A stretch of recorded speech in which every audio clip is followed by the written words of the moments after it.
नमस्ते।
ऐसन लागेला कि इ इमारत के हर जर्रा भगवान बुद्ध के अमन के पैगाम में डूबल है।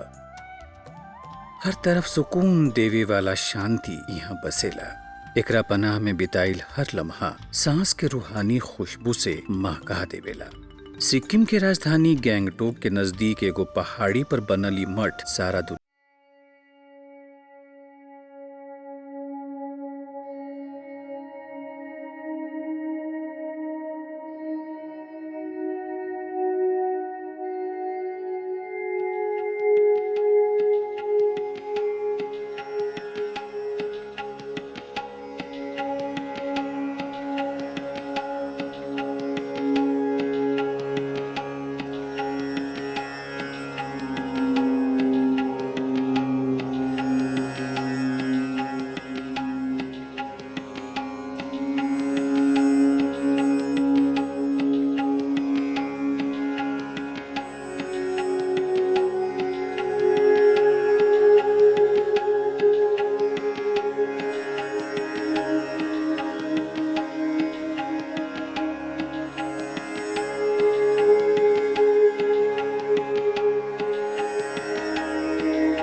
केंद्र के नींव राखल गई। धर्म के रुकल चक्र एक बार फिर से चले लागल और ये रूमटेक मठ से भगवान बुद्ध के धर्म के संदेश पूरा दुनिया में फैले लागल। बुद्धम शरणम गच्छामि, धम्मम शरणम गच्छामि, संघम शरणम गच्छामि। सिक्किम के रूमटेक मठ देश के अनोखा तीर्थ स्थलन में से एक बा। विशालकाय पत्थरन के सादा सा आंगन और ओकरा बीच में बनल एगो स्तंभ सहज ही श्रद्धालुअन के आकर्षित करेला। ताई देखल जाओ ई मठ के अद्भुत सुंदरता के।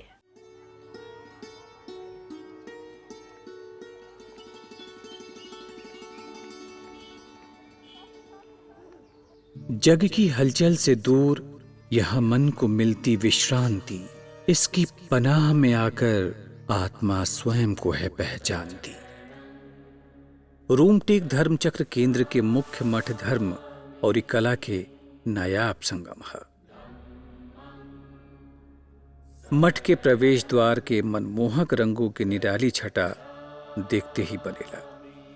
लाल, हरियर और इस सुनहरा रंगत में जैसे जीवन के रंग खिलत नजर आवेला। छोटी छोटी खिड़कियन और ये बारीक चित्रकारी के जाल और ये सांसारिक जाल से ऊपर आध्यात्म के चरम प्रतीक भगवान बुद्ध के धर्म चक्र परिवर्तन। भीतर की दुनिया में कदम रखला पर जैसे शांति की लहर अपना आगोश में ले लेवेला।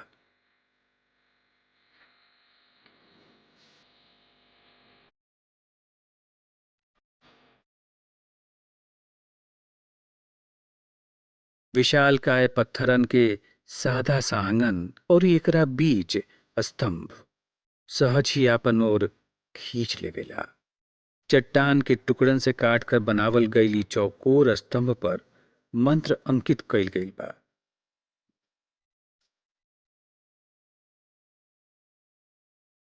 ये आंगन के एगो तरफ मुख्य मठ है, ऊके तीनों तरफ भिक्षुओं के आवासीय कमरा है।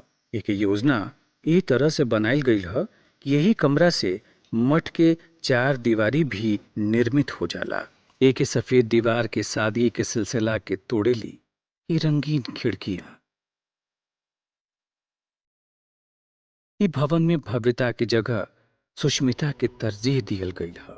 ये मठ भी तो अनंत ब्रह्मांड के सागर में एगो प्यार के मोती की तरह सुनहरा आभा बिखेरेला। मठ के मुख्य इमारत में 4 मंजिल है। छत के सबसे ऊपरी हिस्सा पर मुकुट की तरह एगो सुनहरा धनतीरा है। यूं तो इनमें 5 अलग अलग आकार के कमरा है, परंतु एकरा बीच तारतम्यता है।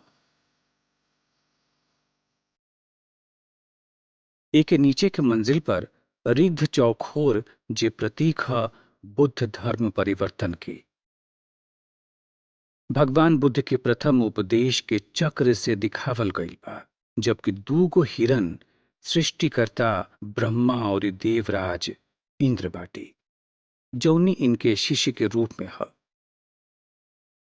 छत पर केहू पहरेदार के भांति खड़ा ज्ञानल सेम या विजय स्तंभ धातु से बनल है और ऊपे सुनहरा रंग कइल गई बा। यह स्तंभ हर दिशा के नकारात्मक शक्ति पे विजय के प्रतीक बा। हर मंजिल पे खिड़कियन के जाल सा बनल है, जौन रंग से बुनल गईल सुनहरा जाल सा प्रतीत होखेला। छतों के किनारे के स्वर्णिम रक्तिम और नीलाभ झालर जैसे सज्जा के संपूर्ण बना देवेला।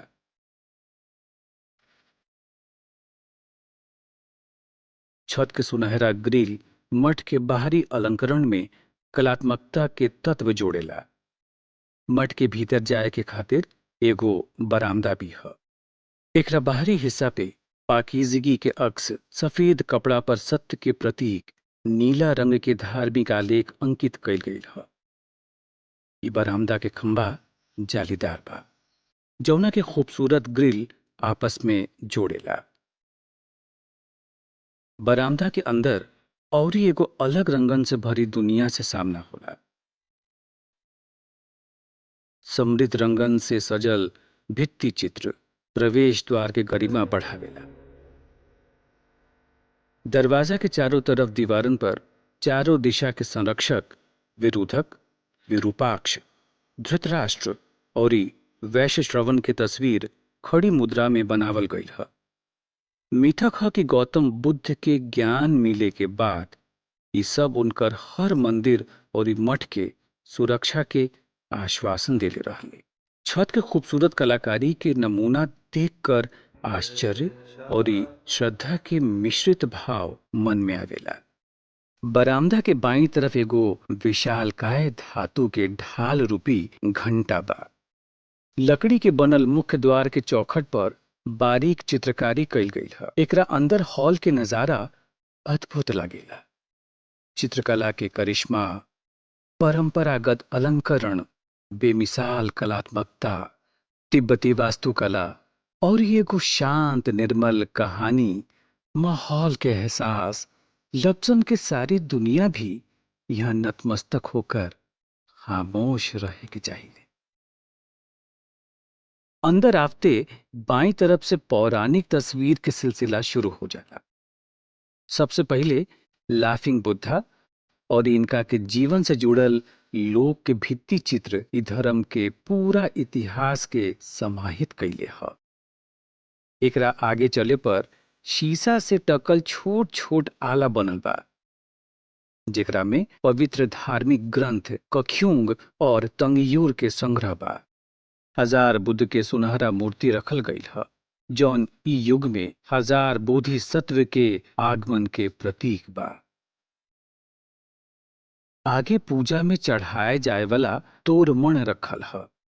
एहिजा पर 16वें करमापा के अपन हाथन से बनाइल गईल कंघा ह। 16वें करमापा के चित्र के सामने पानी से भरल कटोरा रखल जाला, जेकरा पानी हर रोज बदलल जाला। एकरा आगे बढ़े पर मूर्ति कला के एगो नायाब नमूना श्रद्धा भाव के और ही ज्यादा बढ़ा देवेला। शाक्य मुनि बुद्ध के 10 फुट ऊंचा मूर्ति, दोनों ओर सारी पुत्र और ई भोगलायन के मूर्ति में आध्यात्म और ई ज्ञान शक्ति के प्रतिछाया दिखाई पड़ेला। मूर्तियन की श्रृंखला में आगे कंजीवस के गुरु और प्रथम करमापा के मूर्ति बा, जहां वह श्रद्धालु रोशनी करके आपन सम्मान के प्रदर्शन करेला। हॉल के बीचों बीच ऊ जगह बा जौन ई मठ के पवित्रतम ध्येय ह। यह ग्यालवांग करमापा के पवित्र सिंहासन, वास्तु, चित्रकारी, कलात्मकता के ऐसन मिसाल मुश्किल से ही देखे के मिली। एकरा सामने कई और आसन ह, जौना में से एगो आसन 17वें करमापा के और ई दूसर 18वें करमापा के ह। एकरा अलावा पूजा के खातिर आसन मुख के बड़े सुरुचिपूर्ण ढंग से सजावल गईल ह और ओकरा के सामने पवित्र ग्रंथ के पाठ करे के खातिर स्टैंड बनावल गईल ह। ई पूरा हॉल और उ खंभन का जेकरा पर ई हॉल टिकल ह, परंपरागत रंग और ई डिजाइन के विभिन्न आकार के रंग और अनेक समूह से सजावल गईल बा। छत के कोनो ऐसन हिस्सा नइखे जहवा ई मठ के कलाकार के पेंट ब्रश नइखे पहुंचल होखे। जौना पृष्ठभूमि के ई चित्रकारन के स्पर्श मिलल ह, उ जैसे जीवंत हो गईल ह। प्रकृति, मिथक और ई कल्पना, ये सब मिल के छत के हर कोण से झांकेला, जौना हमनी के हैरत में डाल देवेला और हमनी के उत्सुकता के भी बढ़ा देवेला। मठ के भीतर आवे के बाद आत्मा अध्यात्म के अनंत गहराइयन में गोता लगावे। तन और मन मुक्ति आनंद के ऐसन आकाश में उड़ान भरेला, जैसे कि लगेला सीमाओं में स्वर्ग के अनुभूति होला। मठ से ही सटल धर्म चक्र केंद्र के अन्य इमारत भी बा। एकरा में कर्मा श्री नालंदा इंस्टीट्यूट के एगो विशाल परिसर भी बा, जहाँ के बौद्ध धर्म में उच्च शिक्षा दिहल जाला और यहाँ पर अंतरराष्ट्रीय कर्माकर जीव के मुख्यालय के भक्त भी बाटे, जहाँ से पूरा दुनिया के कंजू केंद्रन के संचालित कइल जाला। हर एगो भवन तिब्बत के परंपरागत मठीय वास्तुकला के आधार पर निर्मित बा। कुल मिला के भवनन के समूह योजनाकारन के कल्पना और बेजोड़ कलात्मकता के बारीक संतुलन के पराकाष्ठा है। ग्यालवांग करमापा के स्वप्न रूम टेक धर्म चक्र केंद्र कुदरत के गोद में सुबह के ओस के पवित्र बूंद के जैसन है। ये पावन तीर्थ हर लम्हा मानवता, करुणा और बुद्धत्व के संदेश देवेला। दुख से भरल ई जीवन में दुख के पार जाए के राह दिखावेला। क्षण क्षण जीवन बीता जाए, क्यों अकारण समय गवाए। मुद्दे का बस यही उपाय, तृष्णा की अगन बुझा दी जाए। अभी रहो लोग यात्रा करत रहनी सिक्किम के रूमटेक मठ के। रूमटेक मठ में कई तरह के आयोजन कइल जाला, जेकरा के देखे खातिर दूर दूर से श्रद्धालु एजा आवत रहेले। फरवरी महीना में होखे वाला महाकाल पूजा के समय महाकाल नामा नृत्य बहुते प्रसिद्ध बा। तो चली जानल जाओ कि मठ के और का खास बात बा। इच्छाओं से होता है दुखों का सृजन, वासना से जन्म लेता है भय। जो है सांसारिक तृष्णा से मुक्त, वही है दुख रहित, प्रशांत, निर्भय। इच्छाओं से ऊपर उठ के लक्ष्य के सच्चे मन से कईल गईल उपासना के माध्यम से ही पायल जा सकेला। रूमटेक एगो ऐसन उपासना स्थल है जौन हमनी के सांसारिक बंधन से मुक्ति की ओर ले जाला। हर दिन तमाम श्रद्धालु यहाँ आके मठ के परिक्रमा करेलन, जेकरा कोरा कहल जाला। साथे उ लोगन दीवारन पर लागल विशाल काय मणि के भी घुमा के पवित्र मंत्र ओम मणि पदे में हूँ के तरंग के पूरा वातावरण के हिस्सा बनावेलन। काहे कि मणियन में पावन मंत्र के असंख्य बारी लिखकर लपेटल गईल है और ऐसन मानल जाला कि एकरा के घुमौला से वातावरण के तरंगन में सकारात्मक ऊर्जा के संचार होखेला। मुख्य मठ में भी लोग प्रार्थना करेला और ये मोमबत्ती वनस्पति जैसन वस्तु के चढ़ावा चढ़ावेला। काहे कि यहाँ अन्न और ये वनस्पति से बनल तूरमा अर्पित कईल जाला। व्यक्तिगत पूजा के अलावा एवं भिक्षु भी पूरी परंपरागत ढंग से उपासना संपन्न करेला, जेकरा में प्राचीन वाद्य यंत्रों के इस्तेमाल कईल जाला। मंत्रों के उच्चारण के एगो अलगे विधि होखेला।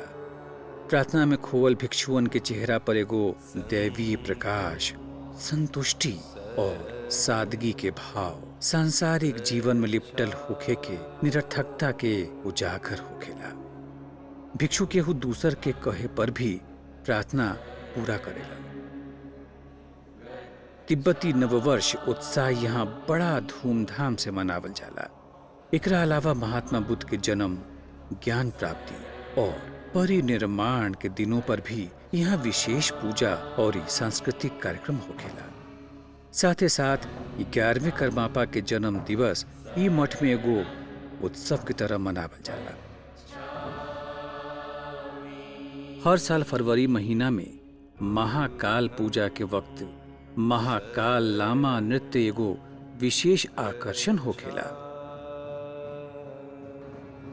यहाँ आवे के बाद अनंत आकाश एगो रोशनी से भर जाला, जेकरा प्रकाश में दिव्यता के एहसास होखेला।